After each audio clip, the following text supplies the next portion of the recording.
Rare Gem Productions proudly presents Entrepreneurially Thinking. Entrepreneurially Thinking is a presentation of BioSTL and CET, the Center for Emerging Technologies, changing the way you view new ventures and activating your entrepreneurial mindset, empowering you to create new pathways for business success in the St. Louis marketplace and beyond. Here's your hosts, Cheryl and Christy. Now let's get thinking entrepreneurially. Welcome back to the Entrepreneurially Thinking Podcast. I'm Christy Maxfield. And I'm Dr. Cheryl Watkins-Moore, lead of our STEM Inclusion Initiative here in the St. Louis region for BioSTL. Hey, girl, how are you? I'm well. How are you doing? Ooh, I think we got some interesting stuff for our listeners today, huh? Well, we do, because, one of the things we like to do is look back at who we've talked to. Yes. And one of the folks we've talked to recently who I keep seeing all over social media is Kathryn Finney. She's been in the news most recently. Y'all know she runs Digital Undivided in Atlanta. I was going to say she's in Hotlanta. She is in Hotlanta, but she's also in a number of other cities. Yes. And right now she's recruiting for the 2019 big incubator cohorts in Atlanta and in Newark, New Jersey. So she's been getting a lot of play in the press. You hopefully have seen that. But we got to talk to her not too long ago. Yes, it was a good conversation. It was a great conversation. And what we love to bring that sometimes you miss in those articles about the breaking news, like cohort recruitment, is the backstory. Yes, which is my favorite. You love the backstory. I love Where'd the you grow backstory. up? How many brothers and sisters you got? What'd you eat for always dinner? that frames What's in your people. closet? Yeah. How many dogs and cats do you have? And so she spends a good portion of her time with us, getting us familiar with her and her family and her background. And then she spends another chunk of time after the break sharing with us really how Digital Undivided has come into being and what it means in the world. So we wanted to bring that back to you, make sure it gets at the top of your playlist. And y'all need to listen. So as you stay listening, we encourage you to help us find new listeners too. So don't forget, enjoy listening to the show, but share us out on all your favorite platforms. Encourage folks to subscribe, whether it's iTunes, Spreaker, Facebook, LinkedIn, wherever you find your favorite shows. We want to be found. And shout out to our founding sponsors, CET and BioSTL, for keeping the support going. Absolutely. They were really involved in a lot of ways in making sure that Kathryn and the kind of talent she is and the kind of talent she recruits are made available and accessible in our community. So we want to just make sure that we thank them for their continued support. Yes. So on that note, we invite you to listen again to Kathryn Finney to enjoy her inspiration. And who knows, you might be in one of the 2019 cohorts at the big incubator. There you go. From Digital Undivided. So stay listening. BioSTL is a proud founding sponsor of this Entrepreneurially Thinking podcast, and we want you to know all about the great things they are up to. STL Fundamentals is an entrepreneur development program designed to support early would-be entrepreneurs in the life sciences in St. Louis. The program provides a one-on-one customized business learning experience for each participant. You can learn more about BioSTL Fundamentals by visiting biostl.org. And for your renewed and continuing support, BioSTL, we say thank you. My name is Kathryn Finney.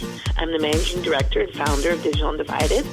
And thinking entrepreneurial to me means thinking big. We are thrilled to have you. I would love to start at the beginning, so to speak. Yes. I was hoping we could start off our conversation by talking about how growing up in Milwaukee, your dad, who was a senior systems engineer at Microsoft, introduced you to technology. And I was wondering, what did that look like to be introduced to technology at that age? I actually kind of grew up in technology with my dad. My dad originally was a brewery worker at Schlitz Brewery in Milwaukee, Wisconsin. And so, most people know Milwaukee from the brewery. And in the early 80s, the breweries all shut down, and it devastated the community. And it's not really until about now, almost 30, close to 40 years later, that the communities actually have started to come back. But it really devastated the community. But my father had this vision of himself that was larger than, perhaps a, middle-aged Black man who, just got his GED was perhaps allowed to think in the 80s, but even in now. And so he took a course at a local workforce development center in C++, which is one of the foundational computer languages, and fell in love. Wow. And really found that he had this aptitude, and then took an internship at IBM at 36, an unpaid internship, while also unpacking boxes on the third shift from trucks. Wow. And from there, got an entry-level position at Digital Equipment, and old sort of computer heads with no deck. I was one of the early personal computing companies, and rose to the ranks and got a job at Microsoft, where he was an engineer. And when he passed away, he was executive at EMC, which is this large data storage company that was just bought by Dell. Being a child through this process and seeing the impacts and the power of technology of just changing my dad's life, my family's life, my entire community's life was really impactful to me. You would think that I would have went right into tech, which is not what I did. And I actually lived parallel lives in New Jersey. So I'm originally from New Jersey. I went to Montclair State and graduated in 97. And I was doing poli-sci and women's studies while you were doing poli-sci and women's studies over at Rutgers. Wow. Yeah. Not to date us both. Sorry about that. But wow, that's okay. It was good times. It was good times. I feel like I must have been drinking the right water or whatever, hanging out at the right well, because some of the coolest people I know were doing that in Jersey at that time. So I was excited to find that out. It was really great. Had a great time at Rutgers, and spent a lot of time at the Center for the American Woman in Politics, which is where I pretty much lived at the Eagleton Institute while in undergrad, and worked there through my whole entire time of being at Rutgers. And really amazing to work with such incredible women, because it was all women-led and women-run. And even Eagleton, which wasn't necessarily just the Center for American Women in Politics, but the sort of big, political think tank, was led by a woman, Ruth Mandel. Yes. And so it was really amazing to have folks like Ruth and Debbie and other folks as my mentors. It was really impactful for me. What drew you to focusing on women's studies? Well, I think it was, I was always in politics, so I was always in student government. Okay. I was the president of my class and sort of all that stuff, and thought I was going to go into politics until I interned in D.C. Oh God, girl, we really did live parallel lives. Yeah, I interned for a campaign in New Jersey, so I didn't make it all the way to D.C. But wow. I thought I was going to do the same thing until. And so I interned with Paul Wellstone, who was a senator, and also at the White House. And this was towards the ending of the Clinton administration, right before Monica. Yeah. So it was a really interesting time, but all these things were happening, and I just remember being there and seeing Senator Wellstone, who was an incredible man, who was probably the most liberal senator ever, was really struggling with sort of what was going on with welfare reform at that time. A lot of things going on. That was sort of the hot button issue at that moment. And, just being there and seeing people kind of do things that they knew morally wasn't right, and just seeing how messy politics was, seeing how incredibly homogeneous it was. It was all white men. Oh, yeah. And Carol Moseley Braun, who's, right. the only black woman since then and since Camilla. But it was incredible to be in that sort of space. I remember I worked in the Senate Hart building, which was the newer building, and it probably had 30 senators had offices in there. And I was maybe one of 3 black women. I was just about to ask you, how many people of color and how many women were in? None. Wow. And I was also really, this is a total digression, I was also in the height of my cuteness, so you can imagine I always had a lunch date, always had a dinner date. It was bad, but there was also some good parts to it as well. Understood. There was no one, and, just stood out, but it was really difficult being there and seeing the challenges of politics and how things got done. And The lifestyle. It's a grinding lifestyle, too. And I think you have to have the stomach to be in politics. I mean, if that's not your thing, and it doesn't seem like that's your thing, you or Christy, I mean, you've got to be really down and dirty in some aspects. You do, and it was the disconnect between the public persona of people and who they actually were. It's really interesting. Like, one of the nicest people to me was actually the senator from New York. His name was Alphonse D'Amato. He was a Republican. And he would always, speak to me. I would see him in the morning because I never ate breakfast. And he would always comment on what I was eating. It was really nice. And, like, a couple of times he bought me breakfast. It was just such a disconnect to what his public persona was. It was just a very interesting time period. And it wasn't, I saw how difficult it would be to do what's right. You would constantly be fighting on doing what's right. And then also could see how things were starting to head, and this was 20 years ago, but could definitely see how things were starting to head towards where we're at now. So you could see that 20 years ago? You could see it. You could see it. Really, most of the people I talked to who have been in D.C. for long periods of time really say a lot of the challenges that we see now at the level that we're seeing it really started during the Clinton administration. That's when it really, really just started, this sort of high partisanship, this sort of inability to find common ground, heavily influenced by media. And, scandal selling. And people using media in ways that are not necessarily good for any of us. And so you could start to see a lot of that. It was also the beginning of the internet, too, around that time. So it was a lot of things that were starting to happen that would, forever change our political landscape. Wow. Well, and you made the point earlier, like with your upbringing, everybody would have thought, hey, I'm going to go right into technology. And now you've touched sort of on the role that media plays. Where you found yourself was sort of at the intersection of all of those things eventually, though, right? Yeah. I went to Yale for graduate school to become an epidemiologist, which was heavily influenced by when I was at Rutgers. I went abroad and studied in Ghana, West Africa. I actually had a fellowship and became really ill while I was in Ghana. I had contracted malaria. That whole experience had a major impact on my life. It continues to have an impact on just the way I think of health and accessibility and inequality, and came back and really was looking for a way to put sort of the politics side of what I liked and was doing along with the health side of it, and public health was what came out. So I went to Yale, and it was after Yale I was working as an epidemiologist at an organization in Philadelphia, newly married, totally spending way too much money, was always the most fabulous person in the lab. You do not need to be that fabulous being in lab. And started a blog. It was actually my husband's idea. He is an engineer, so I tell people I essentially married my father.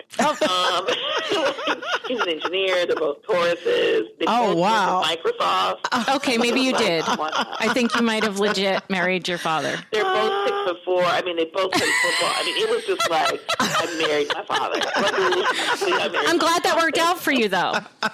You're right. Oh my God! Like, I really did do that, didn't I? It became that cliche, but it was his, idea for me to start a blog as a way to sort of document my spending and just sort of my path in a way to do it while also not spending a lot. I was going to say this was his little secret way of reining in your spending, right? It wasn't even a secret. It was very slow attention. Like it wasn't.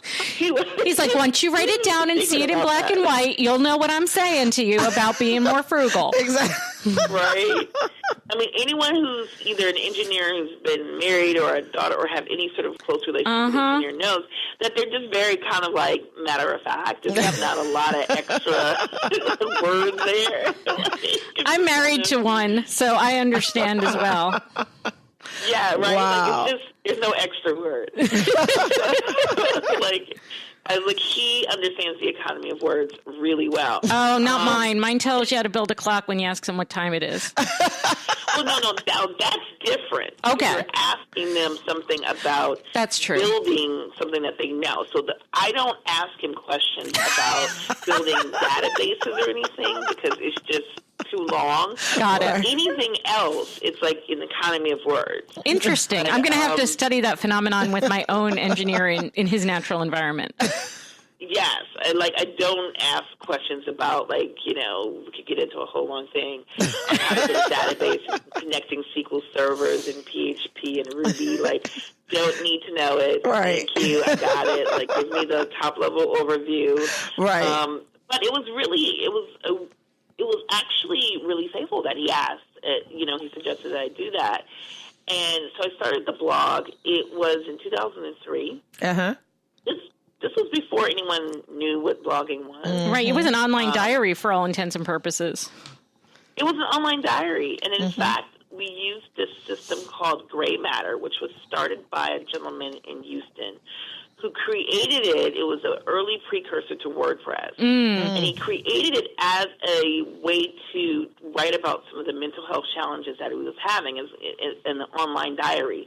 And he wanted a better way to manage that content. But it really took off. It was about 6 months into writing it, the Associated Press contacted me. They were doing a series on people who particularly travel to go shopping at sort of outlets and sample sales in New York, and that was me. And so if you were going to a sample show, I'm not happy because you were probably, a size 2? Nobody else can wear samples.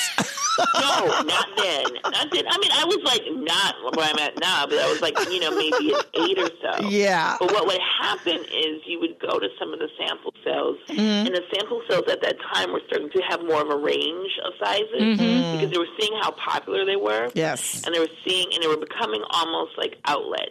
Because this is before everyone had their own outlet store. Right. So they were almost sort of overstocked, too. Yeah. So not just samples, but overstock as well. And it was really great, and I got to write about shopping and get paid lots of money to do so. So was it just you, Kathryn, that was just writing the blog, or did you have other people helping you write? At the beginning, it was. There was no business model when I started. In fact, when I started, Google's AdWords was new. Which was the first real way that you could monetize content. Prior to 2004, most people didn't really look at blogs and online sort of content at the same level as print and sort of offline. So they didn't really care. And there was very few ways, almost no ways to monetize the content, which is probably one of the reasons why I didn't grow that big at first, because people couldn't make money off of it. So when I started, the only thing we could do was Google AdWords. And I remember getting really excited because I got a check for $110. That's real money. Right? I could actually do something with that. Right. But it was wow, you could actually make money off this internet. I was going to say, did you show your husband, say, hey, look, you know what? Here's this $110 here. Google AdWords. Have you heard of this? Google has a new way that you can make money. And at that time, even Google was relatively new. Google was about 4 years old when we started. So even Google was trying to figure itself out. It was a new way of doing search.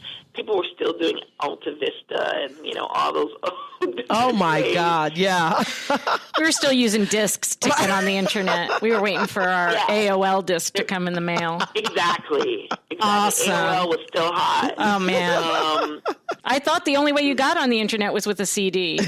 And for a while it was, right? It was. A little, sound and all that. All that. So we're going to take a quick break and come back. I want to shift the conversation a little bit to what it meant to go from hearing the shh of the modem and using a CD-ROM to get on the internet to what it means for you now to be leading the advancement of women, and particularly women of color, in tech. Awesome.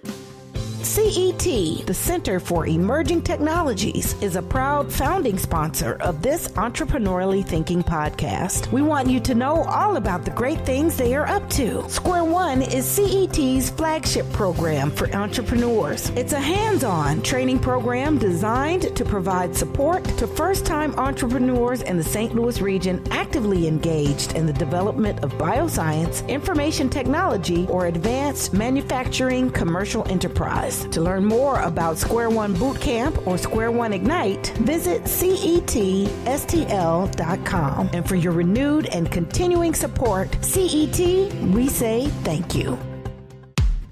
I'm Elizabeth Russell, CEO of Datadog Health, and thinking entrepreneurial means being extremely flexible, not only what you do day to day, but in your overall vision for what success means.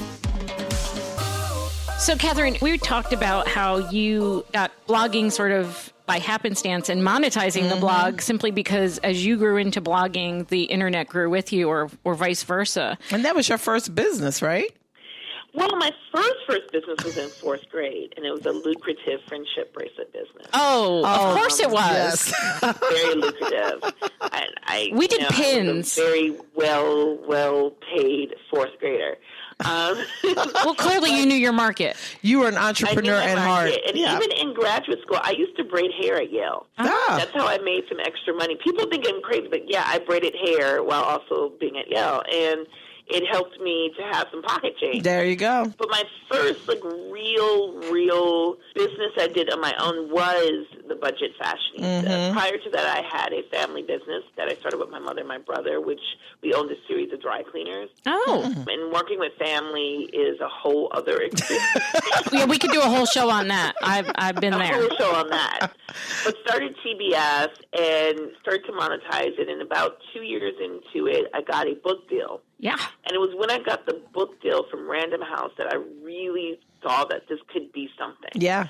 At that time, there was really no woman-led startups. Like, you didn't hear about women-led startups. There wasn't any discussion on that. So I started the book and was really excited, and the book came out and, did a lot of TV and became a correspondent for the Today Show, talking about budget fashion and other fun stuff. During that process, about 2 or 3 years after the book came out, started to sort of see women-led startups being created, like Birchbox and LearnVest and other startups like that, and thought, hey, I could do it. And so I entered into one of the early accelerator programs in New York City, and it was the first time in my life that people had absolutely no expectations for me. Wow. I was the only person of color. Say I was the only person with a dark tan. And it was like one of 4 women in a cohort of about 48. Wow. And it was incredibly difficult. I remember one person said to me that he didn't think I could relate to other black women because I had an accountant, which I thought was really interesting. No. What? Because you had an accountant? Yeah, because that's so rare. Don't have accountants. That's just so rare. No, I guess. Oh my gosh! He used TurboTax. I don't know. But it was very. Oh my God! It really underscored the challenge of being a woman, particularly a woman of color, in this space. This was in 2009. And I think when you say you come into an environment where there are no expectations, that's disheartening from the start. Because it's like, yeah, we're going to take you in, but we don't really believe that. And hell, you went to Yale. Exactly. Your world is about expectations. She was doing friendship bracelets in 4th grade and making money. Really? I think it was you, in order to value someone, you have to understand the foundation of valuing human beings in general. And so one of the things that I always do, before I meet anyone, I Google them. Because A, I like to know who I'm talking to. Right. And B, I like to find ways that we can commonly connect. Yeah. And I was shocked that people didn't think that there was a foundation, there was a way for us to connect enough to want to Google me. That's striking. And, right? Like, it was, you didn't think,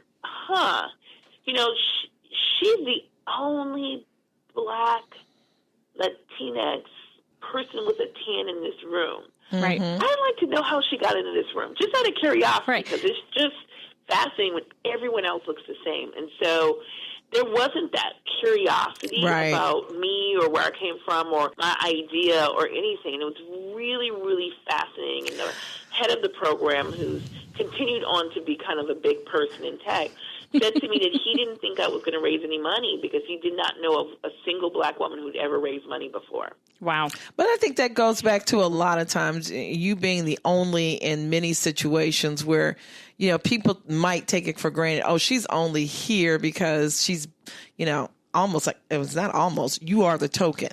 So there's no expectation that the token is going to be successful because she's just here to fill a space, which is, you know. But, you know, I love that because it's sort of I love being the underdog. I love people underestimating me. It's been my entire life, people underestimating me. Yep. And so I love that. I think that's a position of power, actually. And that's the power, one of the powers I think being a black woman and black women we have is that people are constantly underestimating us. People are constantly looking through us. We're invisible to a lot of people. Yeah. And as a result, we're able to go and do what we need to do, and nobody knows until it's done. And then they're like, oh, my gosh, black women are so capable. It's like, you just didn't see me. I was here all along doing everything that was needed to be done. Right. But because you completely discounted me, I was able to do it without you even messing with me. Right. And I was able to get a lot done. I got you. Yeah. And so thank you for that. Right. So what's the other power that you have as a black woman? She's a superwoman. I want to know her superpowers. I think, I wouldn't say it's a superpower. I just think it's being able to recognize that other people's prejudices and issues are not your issues. I was going to say, it's theirs, right. It's theirs, and that it's also their weakness. It is their weakness. Right. Because it allows you to discount people. It allows you to overlook things. And I think now we're in a time in history where being a woman of color, it used to be people would overlook us and then we didn't have the resources to capitalize on their own ignorance, right? We couldn't turn these markets that were overlooked into business opportunities for ourselves. Now we're in a different position where we actually have resources to turn those overlooked markets, those overlooked opportunities into key business deals for us. Which is amazing. So I'm always like, fine, I don't care if you don't get it. I don't care if you don't get diversity or anything. Right. Demographic-wise, you're going to have to care. Very soon, in 10 years. I love when you were here in St. Louis, and I was sitting in the audience when you were speaking, and a Caucasian gentleman stood up, and he was basically asking you to rationalize why diversity was important. And I love the fact when you said, I'm not going to even comment on that. I'm not going to take that question because I'm not going to prove to you the importance and the impact that diversity has in real situations, especially when we talk about business. So I thought that was just so empowering for a lot of people sitting there and listening to what you had to say. And then when you look at what you've done in communities for African American and Latinx, especially women, I think it's amazing. The big innovation center that you manage. Talk to us about that. I mean, it's been such a labor of love creating the center. And the space really is created with the goal of giving people the permission to think differently. And one of the interesting things that has come out of the space is 4,000 square feet in downtown Atlanta. It was created to really give, Black and Latinx women permission to think differently. Sure. But it also has given other people the permission to think differently. Yes. And it's something about when you are yourself, you are living in your own truth, you give others the permission to do the same. And so we've had a number of friends of DID who just happen to be, white guy VCs, traditional Patagonia vests and stuff like that. Everything that you think of. Come to our space and say to us, this is probably one of the best places I've ever been. Wow. And it's forcing me to think differently. It doesn't look like any place in tech I've ever been before. And I'm getting these ideas. I am thinking differently. I am thinking of how possibilities can even be different. And, they come in, we have a very large poster of Shirley Chisholm for president. Oh, wow. And I love how, like, every time, usually a white guy is like, who is that? You got to school him. and we love it. We love that because then we get to talk about shows. Yes. Right. And who she is and why you should care. Or we have a very large painting of Ciela Cruz, the salsa star. Yeah. And people are like, who is that? They don't know who Ciela Cruz is. So we get to have a conversation about her. Or we have a number of pieces from different artists around the world that we get to have discussions with people about. Right. And we love that because it's an education moment, and it helps open their mind, as well as helps bring other people into what it is that we're doing. So tell us a little bit more about what you are doing, because my understanding is you guys are really focusing on what you've described as technology-enabled companies. What does that mean, and how is that different from just saying tech companies? Because it feels to me like it also is about giving permission to have a wider tent in that arena. Yeah, well, the three things that Digital Undivided does is research, knowledge, and community. We have our Project Diane research report and initiative that started in 2015, really because no one had collected any data on women of color in tech entrepreneurship. And Kathryn, let me stop you there. That is if you haven't read that, you guys need to go on the internet and get it. I mean, it's not stuff that we don't know, but it's captured and showing this from a statistical standpoint that we are not represented in tech and we're not represented in the VC space. And it's not just we know that. Here are the real numbers to show it. Yeah. Yeah. And it's been really impactful for us in what we do. But I think what has been even more rewarding for us to see the impact it's had outside of Digital Undivided and the larger community. So we have our new Project Diane that's coming out actually in 2 months. Oh, cool. And we're really, really excited about it. It has new data. We have some additional things that are going to be rolling out in relation to it that are pretty exciting.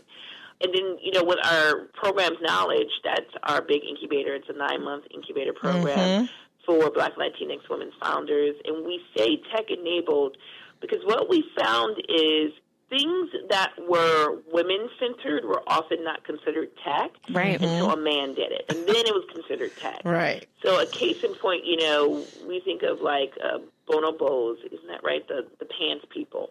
There was a number of women prior to bonobos who had startups that were fashion-related, focused on women, who were told, well, that's not tech. The bonobos comes with, like, pants, and then all of a sudden it's tech. and seriously, I mean, that's what it was. It was, things like care.com, which is founded by a woman, which was focusing on child care and creating a platform from that. Well, you don't know if that's really tech. And then, folks come with some of, the other types of programs and platforms, and then that becomes tech. And so that's what we saw with women, that anytime a woman did it, it wasn't tech, and then a man would do the same exact thing, and then it was tech. And so that's why we say tech-enabled. That's awesome. We also realize that tech has been marketed as being very much for only a certain type of person. Yeah. And so when we use tech in our communities, we have found that people have been actually turned off by that and don't see themselves a part of it because tech has been marketed to symbolize, 25-year-old white guy. Exactly. It's a white guy's game. It's the Zuckerberg. And a very specific age white guy, too. Because it's like if you are a 50-year-old white guy, you don't qualify either. Like it's only for young white men. That was like the... of a certain economic level, too. Yes. And so people were not seeing that they were actually a part of this. So we played around a lot with the words. We used tech-enabled. We used innovation economy a lot because we knew people were innovative. We know, particularly in our communities that we work with, that some of the most innovative people in the world got innovation, saw themselves as innovative, didn't necessarily see themselves as tech, even when they were really doing tech. Yeah, that's really important. We talk a lot about the language that we use and how it either invites or disinvites people. And the ability to see yourself in certain roles described with certain words is hugely powerful.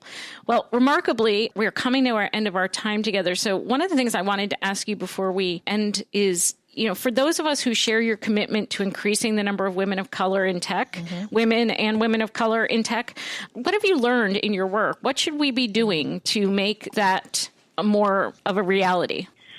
Yeah, there's a couple of really interesting things that we've learned. We look at data a lot, and we have a lot of deep discussions internally. We're kind of known for that. Okay, I'm going to come hang out with you. You should. I mean, we have the most fascinating discussions. Okay, awesome. We had a public discussion yesterday about the Tulsa race war, essentially, that happened in Oklahoma. So one of the things that we've learned is, particularly with women of color, it is really important to have role models, and role modeling is just really vital. There was a young woman who we met years ago at South by Southwest. She went to Harvard undergrad, went to Harvard Business School, and worked for Bain and Company, and came up to me and said, "Hey, I want to work for a startup. Can you help me?" Someone said that you would know. And I'm like, why aren't you starting something yourself? Right. Like, you literally have the pedigree to do that. I mean, who else, right? And she'd never thought that she could do it. Wow. Because she had never seen a black woman be in the startup world. If you can't see it, you can't believe it. Mark Zuckerberg. She what? Classmates. They lived in the same dorm. Oh, my goodness. But she did not see herself as having that ability. Now she's a venture capitalist. She had a couple of companies and is a major part of our community, and now has become a venture capitalist with the XX Factor, which is an emerging venture fund. But did not see herself until she met someone like me who said, hey, you can do that. Yeah. And I think having that role modeling is so incredibly important to show our communities what the possibilities are. The other thing that we found is really, supporting and growing evidence-based programs and programs that are based on outcomes. And this is a tough discussion that we are trying to figure out how do we help foster this in a meaningful way in our communities. There's a lot of interest in tech, and there's a lot of people who want to do things in this space. But making sure that we're really supporting those who can actually create and maintain that pipeline is going to be really vital. I agree. So events are incredibly important for community building, and we participate in a lot of them. We actually only do one event ourselves. Other than that, we partner with other people on all the events that we do. A lot like us. Exactly. We're finding that there's events, a lot of pitch contests and things like that, and not enough programming to help people really build sustainable companies. Sustainable. We're not talking about even to get venture investment. Just sustainable that they can support themselves and their families off of. And so making sure, as funders, as supporters, we're supporting those organizations and those programs that are really doing that sort of the hard work. Our program staff works really hard. That is the hard work. I get to do the fun work. I get to talk to you guys. That's the they do the hard work. Well, that's what that's what Christy and I are looking at each other and smiling about, because when we started our work together, it's been almost 4.5 years. Goodness. I know. I know. And when we look at the things that we do besides this podcast, it is about programming and training and putting people in front of individuals that are role models, because if you can't see it, you can't believe it. And the training that Christy does with our with the Square One program and the Ignite program here really gets our emerging entrepreneurs at least, I think, a really good head start to understand, what are you trying to do? And let's help you do that. So I think what you're doing is so impactful in the digital Undivided with our BioSTL Inclusion Initiative. We took your work, and I think when you were here, we based our strategy off of the work that you're doing. And I'm just going to repeat this, that DID has impacted, this is straight out of your bio, over 2,000 people and helped companies raise over $25 million in investment. That's impactful. That's the to me, the bottom line. Programming is great, but what's the impact that you're making in communities? And you are making a lot of impact. Because why are we doing this? We're not doing it to really push change. And to create a successful pipeline. And I think that's the point of all our work. And to create an ecosystem, too. That's one of the things that, another piece of advice is really looking at the ecosystem and finding out ways to work together. And to share and to talk about successes. It makes me feel amazing. It makes my week, my year to hear that, BioSTL was able to use Project Diet. Absolutely. Like that's the point of what we're doing is to help create an ecosystem where we all can and help, particularly in our respective communities too, really build this sort of pipeline. And what is happening in St. Louis under your leadership is just really amazing. It really, really is.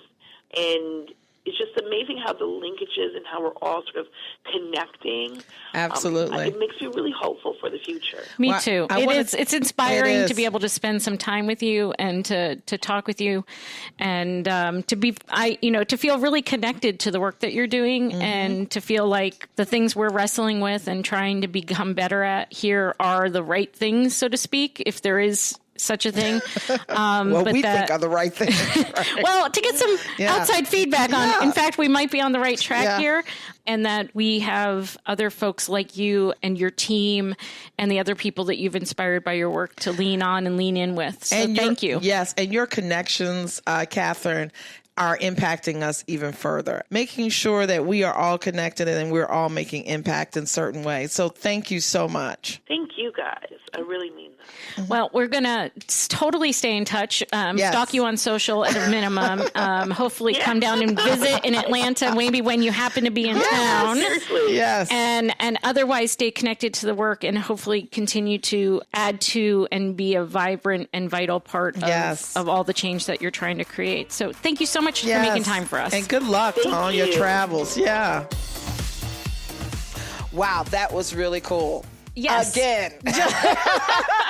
Well, some stories never get old, right? Yeah, absolutely. And often need to be retold. So we're really glad that you tuned in and enjoyed listening to Kathryn's time with us and the story she had to share. Which reminds us that if you have some stories you think we should be telling, we usually source from our own backyard, but we know that the inspiration and aspirations we try to bring to light here know no boundaries. Absolutely. So we'd love to feature other folks who can help us inspire, particularly women and entrepreneurs of color, to explore their entrepreneurial interests and to become more involved in the startup and innovation communities. So hit us up on our website. There we go. Let us know what's out there and who we should be talking to. So, stay listening. Changing the way you view new ventures, unlocking your creativity and innovation, igniting your thinking about entrepreneurship. It's Entrepreneurially Thinking. Get connected and discover more. Visit entrepreneuriallythinking.com to listen to all your favorite episodes and learn more about our guests, hosts, and sponsors. Feeling inspired? Be sure to share your thoughts, questions, and stories in the comments section. And don't forget to leave us a 5-star rating on Apple Podcasts. The best way to show love is to share and subscribe. Let everybody know that you're entrepreneurially thinking.